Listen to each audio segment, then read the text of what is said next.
What's up, YouTube? So this is me making my second, I think, official YouTube video. I know I have a bunch of videos, but I'm following up on my last video. So the last video, I was definitely in a more raw place. I was not even coming up on a week ago, and that day ended up being so fucking amazing. So um, I know I told you I was gonna dig into the details of the ex-boyfriend and all that shit, but honestly, it's better for my vibration if I don't get into that right now. I would rather get into it at a later time, okay? But I do want to talk about what happened that day. So that day after I made the video, I was really like wanting, like I said, I was thinking about going to another country, doing all this stuff. When really the essence of that is I want newness. I want a new circle of friends. I want new places to go and party because I just been going to the same places. Like I said, the dude worked at a club. I was always going there because I like being around him. All that, just you just get sucked up into this world of like this narrow ass thing. When Cape Town is huge, there's still a lot of places I haven't been, a lot of people I haven't met, and so I just wanted newness. Like the way I'm set up, I have to have newness. Like I have to have new shit, like new places and things. And so I was starting to feel a bit bored and a bit just not right. So I said, okay, cool. So I was planning on spending the rest of that day because I still wasn't all the way all the way physically where I wanted to be, but I ended up getting invited. My friend, so you're gonna learn these characters in this whole, because this is gonna be a television series one day. These characters. My friend who lives here with me, her name is Twani, and my other friend named Natasha. So they invited me to this place, and this place near the waterfront here in Cape Town.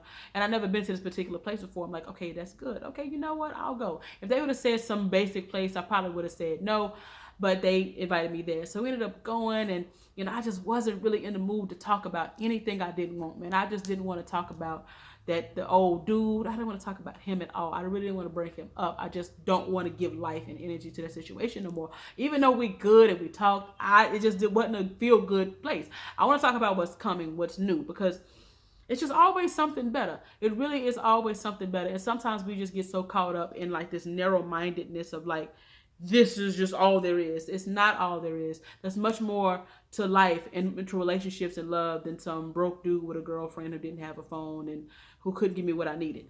That can't be all there is. Obviously, I know that, but sometimes in our delusion, we get so wrapped up into something, which is why I think it's very important what we entertain can mold what we get used to, and it gets hard to think about the most basic things. And so I was like, I'm not talking about that shit. So we definitely we met up, and all of us just talking about our dreams, right? We went in a circle. We just talking about our dreams and our perfect relationships and things like that. And I started talking about how my man is fine. He's above. He's in his truth. He's completely single. And I started talking about like how I wanted my poly to look, because I do identify still as a polyamorous woman. However, I've been saying this for years. I'm documented saying this, but people always just forget this part. But I do feel like once I meet my man, it's gonna be a monogamous period, an organic monogamous period. Where for the first however long, I'm not putting a time limit on it. We'll focus on each other, and then if we want to add other people, we do. But I'm the head bitch in charge. You know what I'm saying? It's just gonna be me. So I talked about that in my dreams of my reality TV show that I have with my two husbands, and we really are just really, really being a big part of taking polyandry, which is one woman and two husbands and multiple husbands, mainstream. Because I feel like that's my dream. I really have to manifest these things so that I can really live the way I want to live. And my income and my love life is so intertwined, because that is going to be $1 million plus per month project when I have my reality show with my men. And I'm going to show everything. I'm going to show the sex, the love, the processing, the ups, the downs, the happy. I'm not going to show a fight and skip over the sex. That's stupid. I don't understand how the fuck in this world you skip over a sex scene, but you show people fighting on TV. You should skip over the fighting and show the fucking pussy eating. Anyway, so I'm going to revolutionize that. So we're talking about that and how I want to feel. I want to go out on dates all the time. I wasn't going out on dates with the other dude. It was just so little of my actual needs getting met in that last situation. And so it's like, okay, though I had other dudes, I never was monogamous to this dude. But for a while, he was just getting my attention. That's just what it was. Nobody else caught my attention, so it was just him, which actually is not really a good place to be. I hated that anyway. But the point is, So I was just, get into that, like how I want to go out on dates all the time. Like I really want a goofy dude. I want to be like, look, can you chill out? We've been out every night. That's a good problem to have coming from where I've come from. And so, it was really good. So we were there, we were talking, and then we ended up meeting the dudes who, it was a little event going on. It was Amapiano. I love Amapiano. If you was in South Africa, you know what I'm talking about. Love that music. And it was playing in this little restaurant thing. We were sitting outside. And so we ended up meeting the coordinators of the event. It was a cool thing. Then we went up to this like hotel, like this really bougie fucking hotel bar. We ended up talking up there, meeting some really interesting friends. I met this cool chef dude. It was like a dude who's a chef, and he's just so fucking wild and crazy, and I loved how he was. He was somebody who, it was him and this other dude. This one dude was acting hush hush because he was in a luxurious place and he didn't want to say certain things because he does business there. It's like, I get that, but I don't really gravitate towards people like that. It's like, nah, whatever. But his friend, on the other hand, was loud, talking about eating ass and shit, just fucking crazy. And I loved him. I loved him so much because that's how you know you're a real boss. Like, it's levels to being a boss. You know what I'm saying? It's the kind of boss to where you do it because you are the boss, you act and do however the fuck you want. And then it's bosses who are pretty much not really the boss, because if you can't say what you want to say in public, you're not really running shit in your life. So I feel like I love that. It's nothing romantic between none of these people, but I love that quality. And I'm really in the business of picking out qualities and loving them and really matching that up to what I've been saying to show me my own power, right? So, that was cool. We ended up meeting them, new friends. So already I had got introduced to 2 new places because this place is really cool. It's it's a place I need to hang out with. Very rich people come. I can go and work on my laptop there. I was happy about finding a new place to work and a new place to go. And I had already met, a couple of new friends. That's amazing. So then we ended up going back down to the place where the event was. My friends decided to leave, but something told me to stay. So I stayed. I ended up meeting this gay dude. He was fabulous. Another new friend. And so I'm bitch chilling. And I look over here and this fine ass man comes in. I'm like, hey, daddy. Fine as fuck, okay? Had on some kind of suit. Smelled like money. Everything about him said, I'm getting him. I have a habit of getting the finest man in every room. I just can't tell you the last time it hasn't actually happened, It's just the truth. If I want your ass and you fine and your vibe is right, I'm going to get you. I'm going to get your number. I don't know where it's going to end up, but I'm going to get you. So he was fucking fine. And so he ended up walking past me. And I said, look at you looking all serious. And so then we ended up having like a 15-minute conversation about travel. The conversation was it was flowing. He just stayed around, kept talking to me. I'm like, I might have him. I don't know. You know what I'm saying? I might have him, So he ended up going back over to talk to his friends. I danced a little bit. Ended up meeting a couple of more friends, like 2 other girls. And this one girl was so drawn to me. She was like, oh my God, you just have this energy. And I appreciate that, because I started off that day feeling a little raggedy. You know what I'm saying? Like this high vibe, was cultivated over the course of the day. I did not wake up like that. Now, it wasn't Beyonce, bitch. I didn't wake up like that. I really didn't. I didn't wake up like this today. I had to get that together on my own, okay? So I had to meet this other girl, and it was amazing. I had to meet this other girl, this other friend. We got made plans for today, but turns out she's sick, and it was just amazing. I had really been able to connect and bond with the owners of with the coordinators of the event. They talk about these other events that they do. Oh my God, how cool! Now I get a chance to go into new circles, new places. It's exactly what I wanted. The vibe of the day was new. Then I met a new fine ass man. I'm like, okay, cool. This is a good day. So then we ended up texting. Me and old dude ended up texting. And he ended up coming over, and we had the best conversation. Like, I liked, number one, he's fine. 6-pack. I don't deal with nothing without. I'm the only one that can have this, bitch. Only one in the room. I'm the only one that's going to be having titties, okay? I'm the only one that can have an arm doing this, all right? You got to be fine. And he was. So we had a lot of things in common. Number one, our conversation flew very well. He was very big on public displays of affection, which is something that I've written down on my list. Like, I love a man that's wild with public displays of affection, like who will tongue me down, damn near fucking in public, will push the limits. You know what I'm saying? Not and fucking in public, yes, but like I love men that push the limits. with what we can do in public. And so we're talking about that. He had this goofiness about him that's similar to me. This kind of offness about his personality that was similar to me. And I loved how he observed all of my money I have like on the walls. Like I have like, you know, $100 bills everywhere around to for me manifesting money. I love how he observed that. He was talking about how I was a rare breed in South Africa because they be kind of broken and dependent on men and just not really good vibes. And he was like, I've walked away from so many women because they just ain't been right. But it's like, but you are rare as fuck in South Africa, like because you're a boss, and like I love that about you. I don't mind paying for stuff. I'm very generous, but you know the way you are, I love it so much. Because I said no, I am a boss. I am a rich bitch. Always will be wealthy, but you but when I'm with a man, I don't pay for shit. It's like, of course, but you know, I like that you have your own. I'm like, okay, cool. So we just ended up talking, just had these things in common. We watched funny videos on YouTube. But to get over here, he ended up texting somebody eating my pussy and shit. And so it was already a sexual vibe. Because up in Africa, getting a nigga that love eating pussy is something you really got to be a manifester to create. Because these niggas be tripping. So I love that a lot. And, you know, next thing you know, we end up having wild fucking Donkey Kong, crazy ass, fucking up the sheet sex. This dick was so good. So amazing.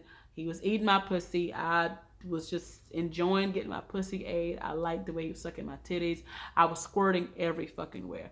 We had to put a fucking sheet down, and we couldn't sleep on the bed. It was just so amazing, and it was just the cuddling, and we made dinner plans for the next flight. I mean, and just amazing, you know. And I'm coming from a situation where so many things were lacking, like so many basic foundational things were lacking when I was in there. Just the fact that he could spend the night because he didn't have a fucking wife or girlfriend. The dude wasn't married, he had a girlfriend that he lived with. The fact that he could spend the night was a fucking upgrade. The fact that he had not one but two phones was an upgrade. The fact that I could text him directly was a upgrade. The fact that he was eating pussy. The fact that he was actually making me come, like for real, was an upgrade. The fact that I say, let's go out for dinner, he just say yes, is an upgrade. I mean, I could just go on and on and on, but it wasn't much upgrade from. And that made me realize one nugget. If you don't take anything from this video, I need you to take that you really can't compare what you got to what you've had. Because most of the time, at least for me, I'm gonna speak for me. I can't. And the way my life has been set up with relationships, I cannot compare what I've had to what I'm getting, because everything will seem like amazing when it's really not that much. Because I don't feel like I've had anywhere near of what I actually deserve in a relationship. I've had spurts of it, good dudes. I appreciate every dude I've ever met, even this last dude. But if I just look at it, the love and the things that I want, I haven't had it. I just can't. I can't keep going compare. Well, he's doing this and never had that. If that's the case, it's going to be too slow moving. I have to compare what I'm getting to what my end result is, what my vision is. That has to be the new comparison. I have to compare where I am to where I'm going. You know what I'm saying? Not the other way around. And sometimes it works the other way around, but I learned that. That's one of my biggest problems, you know. And so I'm like, based on both ends, based on what I want and where I'm coming from, this dude is an amazing manifestation. I just don't know what's going to happen between me and him. But I do know that this manifestation, this night, this energy, this sex, this conversation, this attention, this everything, and he's rich, has shown me my power. This is my new focal point now. Like I've written these qualities down and they're in my face. And even the negative things that came out of the other one, I expected and I got it. So either way go, my power was present. But I would like to show myself my power in the affirmative, okay, not the negative. All right. So it was great. We were gonna go out to eat, so he had to reschedule. We were texting a little bit throughout the day on Monday. He needed to reschedule our dinner. I appreciated that. The last dude was very inconsiderate to me. Can't show up and just leaving me sitting there like that no call, no show stuff.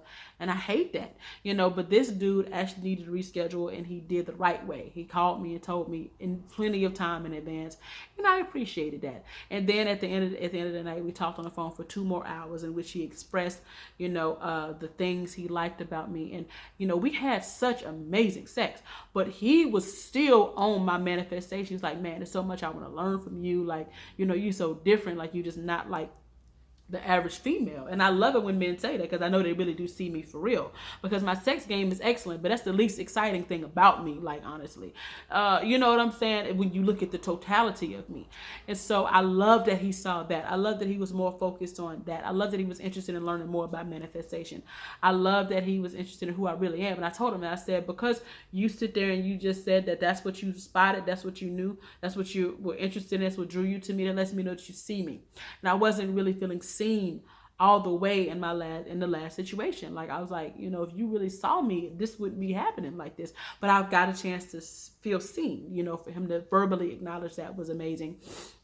You know, he was just praising me, and I really appreciate it. And I praised him back. I went over everything I just told you. I told him.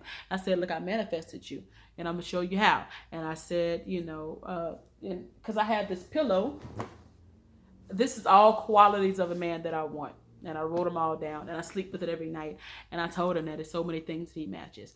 So that was cool. So then he rescheduled to Wednesday, which was yesterday. No, today is Friday, which was the day before yesterday. And it did end up happening. And I was a bit disappointed by that, a little bit, you know, because I think he just ended up, well, he told me he ended up having to go on a last minute flight to go out of town. Like, okay. Because he's an engineer and does other stuff. And so, you know, I'm not gonna lie, I was disappointed in that. And due to me being still a little sensitive around not feeling important, you know, feeling this need to feel like a priority, it was a slight, I was in my feelings a little bit about that. I do appreciate communication, but I was telling my friend, I'm like, I appreciate communication, but like, I want it to happen. Like, I want to go on a date with this man. Like, I want to spend time with him. I want to go out on a date with him. And I want us to be doing freaky shit in public. I want all of that. All right. And so, anyway, so we didn't talk very much the next day. And we talked this today. But before we talked today, I woke up this morning. I was feeling still a little sensitive. Really. Like, I just was feeling a little, like, sensitive and just feeling a little bit out of control. It's like, I don't know how to do this. Like, I feel like I have so much work to do with myself so that I manifest to what I want with love, that it feels almost overwhelming. And I was like, okay, Sydney, we need to step back. It ain't gotta be all of that. You just need to simply shift your thinking and your perspective a bit. You need to really accept what is, really let go of that old relationship. Like, really let go. That shit is over. Okay. It was good things. Both me and him both did the best that we could. Okay. Actually, I'm going to make a separate video about me processing like the ending of that. Okay. But I just really was like determined, like, no, I want to feel better. I do know better than this. I know that everything always works out for me. I know that there's no such thing as someone exiting my life that's supposed to be there. I know that I trust the ghost. I know that nothing is wrong with me. I know there's nothing to take personal. I know that everything is okay. I know that it was perfect timing that shit ended, because I didn't really need to spend too much time in that shit. Okay. I know that. I know that he hasn't done anything wrong. I know that it is his prerogative to do what he feels is best for him. I know that everybody has that right. I know it's nothing to take personal. I know that I am whole. I'm complete. I am beautiful. I am valuable. No matter what somebody decides to do with their text messages or their phone. I know that someone being busy does not mean that I'm not worth their time. I know this. I need to really get in my head what I know. I'm tired of my own delusions. I have to snap into the truth of what I know. So I wrote this long ass journal entry. Like, it was long as fuck. Like, no. I'm just tired of listen to my old this goddamn journal. I'm just tired of my old rhetoric. I'm tired of this victim shit I've been into. I'm tired of the story of he left me, I'm a victim, I'm tired of hearing myself think that shit. I'm tired of myself. I'm tired. Some kind of way I started dependent on the text message for value. Waiting on a nigga to make me feel valuable. Where the fuck did that come from? I thought I had that nipped in the bud. I didn't, apparently. Because believe it or not, because if your whole day is thrown off by whether somebody texting you or not, it's something to look within on. Like, it's just, I have to look at it. I had to look at it, man. And I'm just like, no. It's a perspective. It's a perspective that I need to get. So I got that perspective, and I improved my emotional mood on my own without the manifestation of any dude giving me permission to feel better. Like, I mean, no. So I did my meditations, and I really got into my journal, and I improved my way of feeling without the help of anyone else. And that is very empowering, and that's what it's all about. So make a long story short, we text today. He says he's going to call me later, and I hope I see him today because I'm horny as fuck. So that's the next installment to this. It's so many more nuggets I'm going to get into, but I'm making it a point to keep y'all updated on my journey of manifesting the highest version of myself and manifesting the love life and the money and things of my dreams. So I hope this video was helpful. I appreciate y'all comments and supports on the last video. Keep them coming. I love y'all. Bye.